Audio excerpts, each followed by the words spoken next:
Good evening. Good evening. Hey, how you doing? How you doing? How you doing?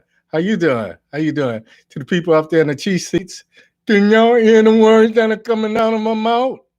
Just kind of bugging people. Anyway, um, as always, want to say good evening. Want to welcome you guys to the show. I'm gonna go ahead and get started. It's straight up 7:30. I should give people a couple minutes.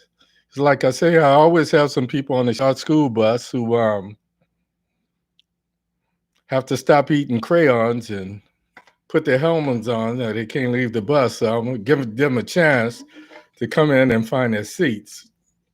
Yeah.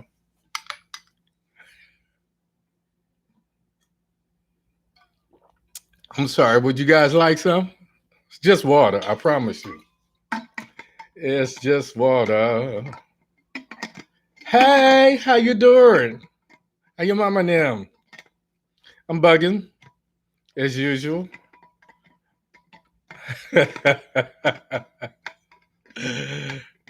Hold on, this thing don't want to screw on, man. What's up with this? You can tell it's been a while. I'm having a problem screwing this.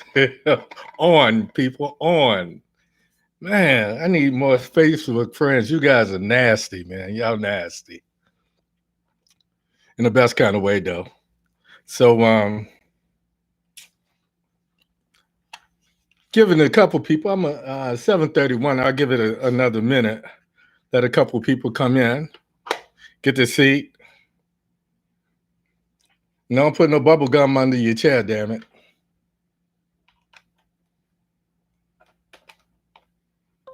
How they say, remember, your mama don't you don't live here, your mama don't clean up. So pick up behind yourself. When you get off the bus, make sure you clean up behind yourself. Come on in. Take a seat. It's Thirsty Thursday. I just quenched my thirst. How about you? You thirsting for a little bit of this? Yeah, I know. It's been a pretty good week, folks. It's been busy as all out. As things start to unfold, to some of you guys, you kind of know what I've been up to, but to others, you just notice that I've been kind of missing in action on Facebook. Um, I've just got so much going on right now. I couldn't even make my grandson's graduation, and that kind of upset me. But they know the deal. They know the deal. They know the deal. So let me go ahead and get started. Oh, it's 3 after. I want to tell you guys good evening and welcome to the show. As always, thank you for choosing to spend your Thursday night with me. I am truly, truly humbled. My show is called I Got Something to Say. It must be true. My name is Hank Batiste. I'm your host tonight, and the voices in my head they're terrified and disgusted at the court system, terrified and disgusted at the police, terrified and ultra disgusted at the legislators. So we come down hard on the racist police departments of America, but seldom, very seldom do we talk about the root cause and why most judges tend to side with the police department, even when they know that the cop has gone too far. In short, the police work in conjunction with the court system. That's why they call them officers of the court. Then the court blames the legislators or the legislative guidelines for sentencing. Meanwhile, the true reason for the disparity in sentencing and the disparity in how blacks and black people are treated, and especially black men, in both the street by the police and in the courts by the judges, it boils down to one word. That word is discretion. With authority comes power. With power comes the ability to err on the side of discretionary punishment, if you will, or just giving them a potential warning and sending them on their way. Police have the discretion not to arrest. If you've ever been pulled over, you know the police can say you were driving fast, you know, where were you headed, you know, and they may not even look for yourself. They may look in the car and see that your wife is pregnant or, you know, something is going on, um, and they just let you go. That's discretion. By the same token, when the police choose to arrest, it feeds into the court system. And then there's a deluge of defendants that ultimately become the enemy of the state. Now, I'll explain that a little bit later. But then this is where the judge's authority and power comes in. Just like the police, the judge has the discretion to hear the case or to throw the case out. I know we were all appalled. I was so appalled when I saw the Black judge come down off the bench to give Amber Guerre a hug after she murdered Botham Jean. I didn't like the optics of it, but then I thought about it. I've never seen a judge show that much compassion. There's a white judge that, you know, is a YouTube sensation, and he employs what we call old school common sense to people in his court. But even him being as compassionate as he is, I've never seen him come down off the bench. Now, I've seen him call, you know, little kids up when, you know, their dad is on trial or what have you, and ask the little kid, you know, what you think I should do and this sort of thing. And he makes a criminal proceeding like family court. And I think this is a great turn if more judges use that discretion and show that humanity. They don't have to come down off the bench to give you a hug. If you say, you know what, I understand that you had a bad day. You didn't just shoot 8 people in, you know, massage parlor and 3 massage parlors, because that takes a certain amount of premeditation.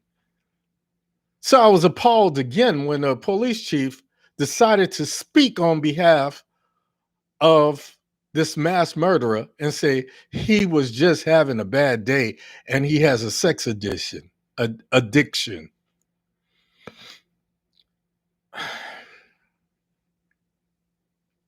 was equally appalled when I saw the bailiff stroking Amber's hair. And when it all went viral and it got so much backlash, she said she was searching her hair for contraband. Oh, really? No. I was so upset that it's one of the reasons why I started doing the podcast, because I just felt like we the disenfranchised. And I've got some friends who are independently wealthy, but to the best of my knowledge, I don't have any friends that are that wealthy, that they don't feel somewhat disenfranchised, like they don't feel like they could relate to the common poor man. When cops have a history of complaints, we tend to hear about it, even if it's found to be inadmissible in his or her trial. But we never hear, like in the Old West, about judges who have the propensity for, in the Old West, they call them hanging judges, quick to hand out these elaborate sentences. This is crazy because Just like we have the Derek Chauvins who have 18 or 19 civil complaints in 18 years, I'm sure that there are a lot of judges like that, especially given the fact that Mitch McConnell put judges on the bench with a specific agenda. So when you or I go to court, we run a risk of even if we quote unquote live, we run the risk of having our character assassinated or murdered, if you will. So tonight we're going to talk about a couple of things. We're going to talk about the broken judicial system and how it negatively impacts poor and the disenfranchised people. Tonight's show is called Just Us: The Anatomy of a Black Lives Matter hashtag. So hang on tight. Let's omit the logic. This shit makes no sense. I got something to say. It must be true. First up, let's talk about discretion versus enemy of the state. Before I even get started, let me concede one thing to you. I cannot tell you anything that you don't already know. You've witnessed it, you've seen it on the news, you hear about it, but I bring it up for two reasons. My God-fearing mom knew that the law didn't necessarily work for me or us most of the time,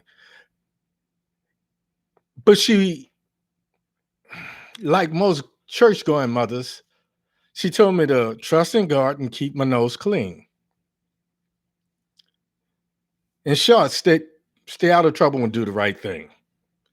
Every reverend in every Black church, and I don't know, I've only attended a limited number of white churches, but every reverend in every Black church that I've ever gone to has this point in his or her sermon.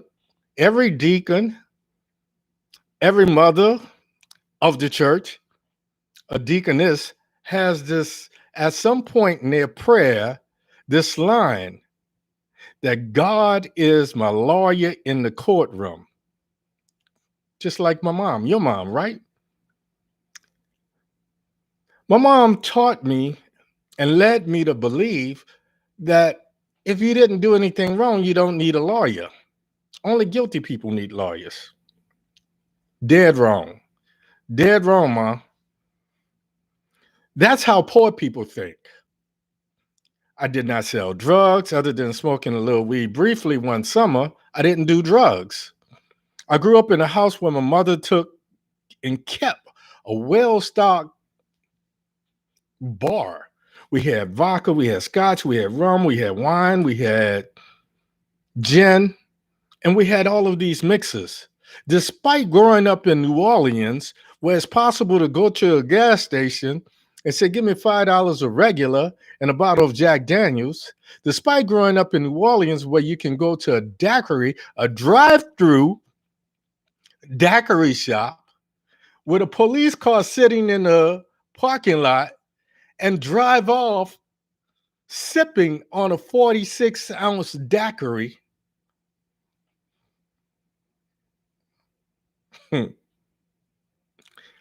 I didn't really drink growing up.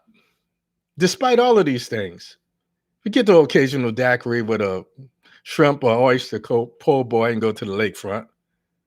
But we just weren't really into drinking like that, or I wasn't. Me and most of the guys I hung out with. Nobody gets arrested at the daiquiri shop in New Orleans or leaving the gas station or walking down the street in the French Quarters. No cop follows you to see whether you're drinking and driving or if you're driving after you drink. Hey, because tourism and discretion. Because of how I was raised, because of where I was raised, I never needed a lawyer. New Orleans in the world was a different place back then. Good people were not treated like a revenue stream to support the police and court system. We supported the system by the taxes that we paid, and that was enough. When me and my high school buddy Bruce decided to see whether his heavy Chevy was faster than my 350 Buick, we tore off down Louisa Street, past the park, and then we saw these flashing blue lights. And once I dusted Bruce, I turned the corner, and back then you had something called a carburetor. And the carburetor flooded when I cut the car off. And Bruce turned the corner behind me. We got out of our cars and we were talking back and forth, just talking smack. And then we saw the cop turn the corner as well. I jumped in my car, Bruce jumped in his car, and we tried to get away. But the carburetor was flooded, couldn't go nowhere. The cops came there to us a new butthole, talked about taking us to jail, and then stepped to the side and said, man, they're good kids. There's no need to throw them in the system. Black cop and white cop, we used to call them Starsky and Hutch. They knew that if we went into the system, somebody's on here now, she and I were talking about this because I remember being in boot camp. I remember being in school. I remember, guys would get called into either the DI's office or the company commander's office, or they would get called into the director's office, and it would say, on further review, we just found out that you have this police record that's going to make it hard, almost impossible, for you to get a professional license.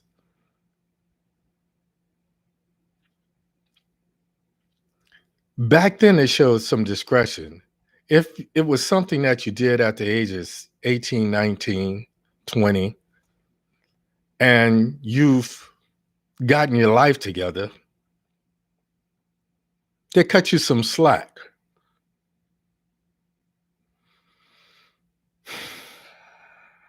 That was then. This is now. If we fast forward to today, my mama would no longer say, stay out of trouble and you'll be fine. Reb would still preach that God is my lawyer in the courtroom. But truth be told, discretion is a fond memory of the past, like afros and bell bottoms. If you entered the court today, if you're Black, if you're poor, you're guilty.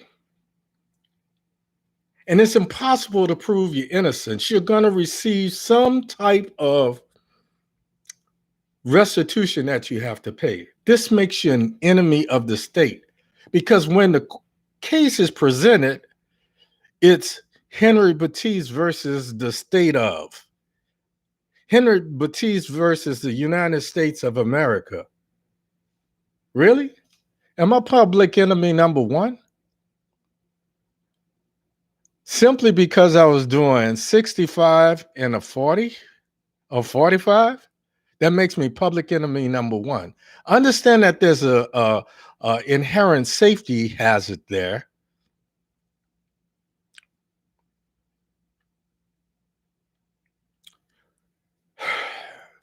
This is simply because you become the financial grease that lubricates and supports the judges and the cops. As such, you are the enemy of the state.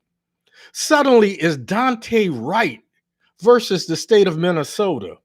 The judge no longer says, has anyone talked? If you don't show up in court, the judge no longer says, has anyone talked to Mr. Wright? Has anyone reached out to him? Let's reschedule this and give the young man a chance to speak up. Maybe something happened and he couldn't make it to court today. Let's give him one more chance. Now, you don't get that benefit of the doubt. Instead, it's let's issue a failure to appear bench warrant for Mr. Wright's arrest. Now you're one police encounter away from becoming a Black Lives Matter hashtag. Now your life depends solely on the discretion of the cop who runs your tag, because you have an air freshener sitting on your rearview mirror, or you have the misfortune of driving while black. So now this person follows you, and even when you haven't done anything, your first reaction is, let me hold up, let me slow down, let me check what I'm doing, let me check the speed limit. Now the cop can say anything. You were driving erratic, you were acting some kind of way, and they gave him and blah blah blah blah blah blah. Now it comes down to how many cruisers show up when you're pulled over. The more police that show up to a traffic stop, the greater the risk of one of them, just one of them, pulling their Glock and saying, I made a mistake. Taser, taser, taser. Oh shit, I shot him. The more police that show up, the greater the likelihood of one of the 9 police to shoot an unarmed black man and say,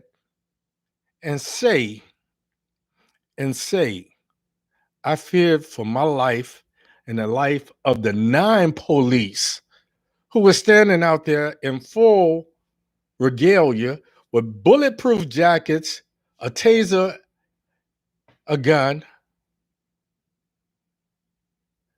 and you had nothing but your hands and feet. But somehow he's justified, he or she is justified in something about your movement made them fear for their life. Today, because of this newfound I fear for my life that seemed to evade the consciousness of the entire District of Columbia Police Department and the Capitol Hill Police Department, on January 6th, the term qualified immunity is now common vernacular.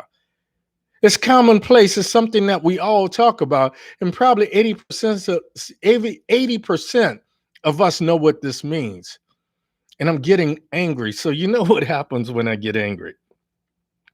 As a result of qualified immunity, there's a reluctancy to prosecute bad or historically racist cops who have the propensity to treat black men or Black Lives Matter protesters differently than they treated the domestic terrorists who attempted to overthrow the government on January the 6th. And now we see legislators who are blocking the investigation or who are trying to create diversion by saying, well, if we look at this, we should look at Antifa. We should look at Black Lives Matter. No. When Black Lives Matter was there, you showed up in full regalia and riot gear. You had a show of force, and they couldn't even get on the Capitol grounds.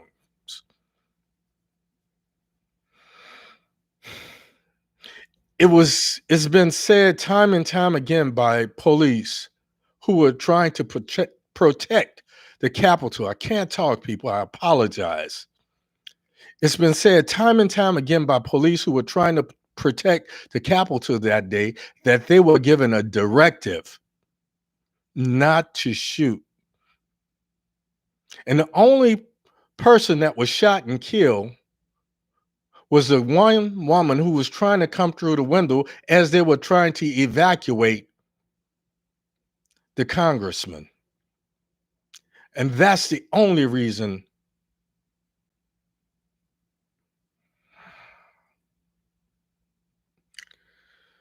It pisses me off to the utmost of pissosity when I hear them say insurrection.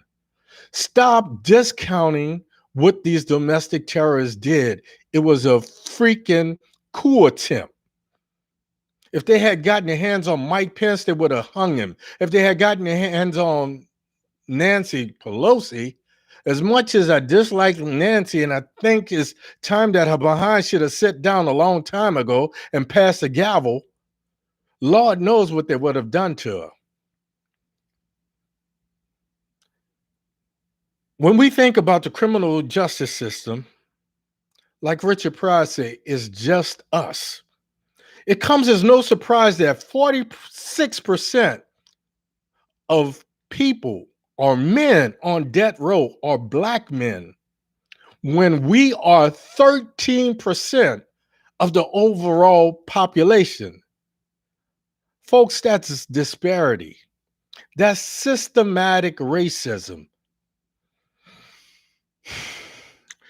We tend to only emphatically discuss systematic injustice when a black man dies from a cop kneeling on his neck and choking the life out of him. After a few months, maybe people tend to focus on the cops and ask for forgiveness and want to show him some latitude.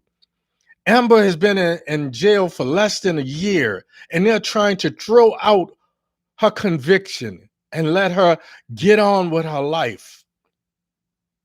What really threw this off was there was nothing they could say about Botham Jean. This boy had worked to become an accountant. He didn't even have a speeding ticket, so they couldn't assassinate his character. What pisses me off is the fact that no one points out the judges who disproportionately sentence black men to stiffer fines and prison sentences more so than white men committing the very same act. New drug usage and sentencing. Drug usage, white to black. Sentencing, black to white. Death row inmates, black, white. Once parole, employment opportunities are nil. They're almost non-existent. It's hard enough getting the job when you don't have a police record. So imagine what happens afterwards.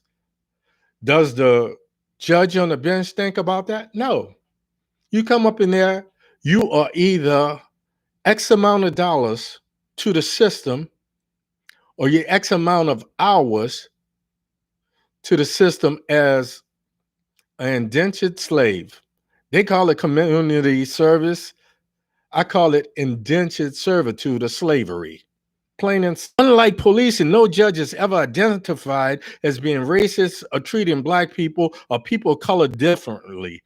Even when poor people and people of color are targeted as revenue streams in all black municipalities and jurisdictions, no eyebrows are raised. The prosecutor is black, the judge is black, the police are black. And then we wonder why it's so easy for the Asians to pass a bill that refer to a hate crime when we are seeing black on black hate every day in the penal system, in the criminal justice system. Unlike white judges who employ discretion with other white defendants with a known criminal past, black judges, black prosecutors, and other black professionals fuel their ambitions on the backs of black men, black women, people of color, and poor people. We call them the disenfranchised, but they are people nonetheless. Once upon a time, we thought that having black police, black attorneys, black judges would ensure that black people would be treated fairly. Instead, it's the same black police, black attorney, black judge, and legislatures who capitulate or bow down to the system and create this systematic racism. Unlike Jews and Asians, we know what happened. Margaret Taylor Greene had been acting an ass until she messed up and she said the magic word, JEW. It's time to go. Even Kevin McCarthy, who wants to be Speaker of the House so bad, Trump hasn't had to use tissue paper a day since he left office. Even Kevin McCarthy turned on her. What if we did the same thing? Unlike Jews, unlike Asians, it's the black police, it's the black attorney, it's the black prosecutor, it's the black judge, it's the black legislator who is the skeleton in the anatomy of a Black Lives Matter hashtag, people. It's simple as that. I know it sounds redundant, but that's all I got for you tonight. Before I go, I want to do something though. I want to burden with every black cop, every black attorney, every black judge, and every black legislator with doing something within, doing everything in their power to ensure that black people are that are trusted to you. The black person that you encounter as a police on the street, the black person that you call a defendant that you encounter while you're sitting on the bench, the black person that you encounter as a defendant when you're the prosecutor, instead of saying, wow, here's an easy one for me to make my bones on, to further my career on, because nobody's gonna cry racism. I'm black, they're black. They'll be all right. I challenge each of you to do everything in your power to help us poor, us defenseless, us powerless black men, us black women, us people of color, and other poor disenfranchised people. Help us. With every case that's trusted to you, treat us as though we were your brother, your child, your family member, or your best friend. If Black lives truly matter to you, help us. The disenfranchised to mend this fractured skeleton that has become the anatomy of a Black Lives Matter hashtag. It's been a minute since I told you this, people. But remember, don't be so afraid to die that you forget to live for a purpose. To those of you that hear my voice, I want you to go to my YouTube channel. I want you to subscribe. I want you to give me a thumbs up. If you already subscribe, go back and look at a couple of the videos for me. Share my podcast with a friend or family member. Ask them to subscribe and give them a thumbs up. I'm working on some other things and the show is expanding. But I've got people coming to me that don't even know me. You guys know me. You guys know that I'm not just talking about this. I'm serious with this. This is Taj and Tamir. Taj graduated with a bachelor's in divinity. Tamir graduated a 3.5 from high school and has a football scholarship to Tennessee State. That's why I do this. Only by the grace of God, I have lived to be where I am now. I got stopped and pulled over last weekend, I promise you. But it's the grace of God that I'm here. But I'm doing this as a legacy for those that can't do it for themselves. My name is Hank Batiste. I got something to say. This shit makes no sense. Let's omit the logic and get it done. You know it's true. I'll see you next week. Same Batiste place, same Batiste time. It's always important. I wish you love. I wish you peace.